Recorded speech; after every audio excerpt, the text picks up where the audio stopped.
He was Muhammad sallallahu alayhi wasallam.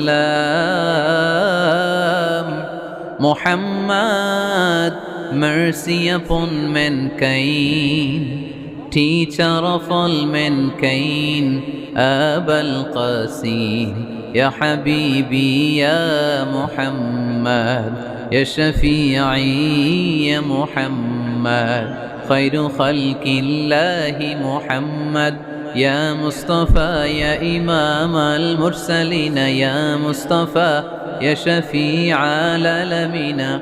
He taught us to be just and kind and to feed the poor and hungry, help the wafer and the orphan child, and to not be cruel and miserly. His speech was soft and gentle,